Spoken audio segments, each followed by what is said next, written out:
Today's lesson is about water pollution. We're not far away from the end of the topic now. You've done the second test, and today's lesson is about water. But first of all, as always, a few recap questions. So if you pause, you've got 5 questions there just to try for the next minute.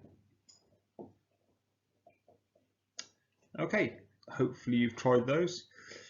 Question 1, what are the 2 main gases that cause greenhouse effect? Well, you can have carbon dioxide, you can have methane, you can have water vapour, you might have put CFCs and nitrous oxides. The main ones, carbon dioxide and methane, and then the third main one, water vapour. Number 2, give 3 reasons why deforestation is occurring. More land for farming, for cattle, more land for farming, for rice, to get the wood, to create space for more people with a growing population, etc, etc. Number 3, why have greenhouse gases increased? 2 main reasons. If you go along the lines of deforestation, so not as much carbon dioxide is being taken in by trees, and then main one, burning fossil fuels and more rice and cattle farming.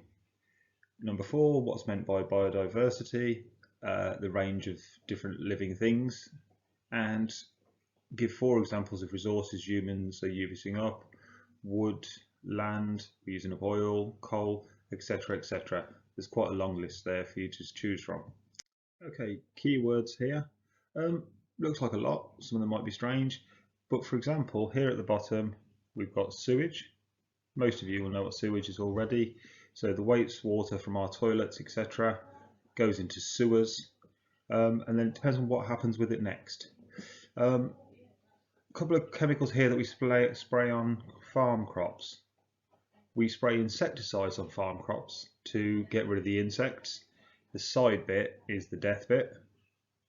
So insecticides is the killing the insects, and herbicides here to kill plants. So sometimes we use herbicides to kill off weeds, etc, like that. Fertilizers we put on plants, farm crops, to help them grow. So we can use artificial fertilizers or natural ones, sorry. Minerals that you need, iron, calcium, etc like that. But plants need minerals from the soil as well. And eutrophication, we'll come to that one later. It might be best to put that in your keywords and your glossary after you understand what it means, so you can put it in your own words. So in terms of water pollution, we've got more people. More people means producing more waste, and on here, if you think about it, we've got industrial waste here. Then we've got all the rainwater that's falling on car parks and roads and everything going down the drains at the side of the roads. All that ends up washing all that dirt, everything in. We've got all those chemicals we were just talking about being sprayed onto fields and then might get washed away by the rain and into rivers with the water cycle. You've got the construction industry. We've got quarrying here. We've got houses and all the waste and dirt coming off them into the rivers. So actually, there's a lot of waste we produce that could end up in water. Knock-on effects of this: poisoned water, polluted water, sewage, filthy water. Not really suitable for us to use unless we have to clean it again, but also not suitable for other living things. So we don't really like your chemical waste. We don't like your raw sewage. Horrible. And we don't like all the chemicals that you spray on your plants and get washed into the rivers and lakes. Thank you very much. More pollution now? Well, we're burning more and more fossil fuels for heat and power. We're using more and more land because of the growing population. We need more and more farmland. As well as, because we need this more and more food, then what's happening is we're using a lot more fertilizers on fields. We're using a lot more pesticides and herbicides because when we're growing the food, we kill the weeds off with the herbicides, kill the insects off with the pesticides. When we're growing food, what we're trying to do is, the farmers want good crops to sell. What they don't want to do is have insects and other plants taking over the fields. The trouble is, here, those substances can be washed into rivers and lakes. So they become part of that water cycle where they're washed away and they end up in rivers, in lakes, in the sea, and then they can have knock-on effects. We've also got the fact that part of that water cycle was precipitation, water in clouds condensing and falling down to the ground as rain. Now, sulfur dioxide is a gas produced when we burn coal and when we burn some other substances. That gas in the air can dissolve in the water vapour in the clouds and make an acidic solution. Therefore, the rain can be acid rain. That acid rain can harm crops, can harm forests, trees, etc. And it's not just about the plants here. It's not just about the fishes, etc. Because if you remember back, inside an ecosystem, you've got that community that are all dependent upon each other. If we start poisoning off some of the plants and some of the insects and stuff, that poisons can be passed on. So the knock-on effects, it can affect the whole food webs, food chains. We could well be poisoning ourselves. We eat fish that eat other animals and other fish that eat phytoplankton, some small little plants that live in the sea. So actually we might end up putting poison back into the start of some food webs, and the oceans and the rivers, lakes, etc. provide a lot of the starts for food chains. In terms of human sewage, exactly the same. And the important thing here, if it's untreated, and that's not the case in this country, when our sewage leaves our houses, it usually goes to a sewage works. At a sewage works, usually it's separated out and it's left to rot, sometimes to produce biogas as well, but we actually treat the sewage quite well, so that when it's put back into the rivers, that water's fairly, I wouldn't say pure, but it's a lot cleaner. However, some countries you can get untreated sewage going back into rivers, therefore that's rotting away within the rivers, using up all the oxygen because the decomposers that are rotting it, and then what you've got a major problem for the fish and the other creatures that actually live there in the first place, again affecting those communities, affecting those ecosystems. So first few recap questions. What is sewage?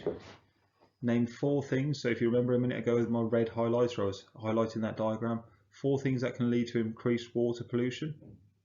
And describe how water can be polluted with sewage, fertiliser or toxic chemicals. How do those chemicals get into the water in the first place? Just have a think, have a scribble. Okay, so sewage is the waste from our homes, factories, etc. It can carry human excrement, that's basically our wee and our poo, our feces. It could also have toxic chemicals in it. 4 things that lead to increase, we've got these fertilisers sprayed on crops, pesticides, insecticides, sewage produced by us, sulfur dioxide when we burn things and ending up in acid rain, and there's a big problem nowadays with plastic waste because plastic doesn't decompose, but there's lots of it ending up in water and waterways, rivers, lakes, etc., the sea, but it doesn't actually rot, so therefore it builds up over time. And then how can water be polluted with sewage? That's if it's untreated. Fertiliser or toxic waste chemicals, and that just depends on our waste. Do we treat it properly? Are we careful with it? Are we cleaning it up before it goes back into the rivers? Or are we not doing those things, and therefore we might end up poisoning ourselves as well as other living creatures? Now, indicator species. If you go to very polluted water down here at the bottom and the pollution is very high, very dirty level water, there'll be nothing there that's living. However, if you go to really clean water, there's a wide variety of species, and these two here, the mayfly larva and the stonefly nymph, they can only tolerate really pure water. These ones here, bloodworm and water louse, they can tolerate quite a lot of pollution. That would already have killed off the stonefly and the mayfly nymph. So basically, an easy way of telling how clean a water is by going and doing some pond dipping, which you may have done at junior school, and we may well have done if we'd been in school at this time. But by doing pond dipping, if you pull out a wide range of insects and little creatures that are living in the mud and in the water, if you've got stonefly nymphs and mayfly larvae in there, you've probably got very, very clean water. However, If you've only got red-tailed maggots, you're probably looking at very polluted water.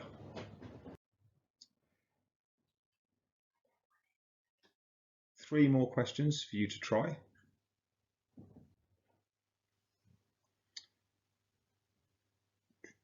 Just wait until you pause it and do those questions. Okay. Answers, mark your own. Mayfly larvae need clean water to survive. That means if there's any pollution at all, mayfly larvae won't be there. What's a bioindicator? It's an aquatic, so that means just living in water. It's an aquatic animal that could indicate, it could tell us how polluted the water is, whether it's there or not. And the sludge worm can tolerate high levels of pollution. What's the most likely reason for not finding any in a river? That would mean it's even more polluted than a sludge worm can tolerate. Okay, now eutrophication was in our key words for the lesson. With eutrophication, just trying to explain it briefly, it's quite easy. These chemicals, nitrogen and phosphorus from fertilizers, get washed off the land into the water. And remember, they were put on the land in the first place to help the plants grow. Unfortunately, what they do is they help algae grow. That cuts off the sunlight going to the plants here. The algae eventually die when they run out of food, and this decaying algae and decaying plants, as they rot, this is the most important bit, all of the oxygen is used up in the water, because the animals that are causing the rotting, the decomposers, bacteria, fungi, little creatures, they're using up the oxygen, and then the fish die. So you can end up with rivers, lakes, etc. becoming completely lifeless, and that whole process is eutrophication. Okay, the reason this is here is because that was quite a quick explanation. You can go back to that diagram. It might be worth something that you draw. It's probably something you want to turn into a flow diagram yourself. So I'd pause now. On the screen here, it sort of gives you the text to go with that diagram, but it's better if you put it in your own words and just pause for a moment.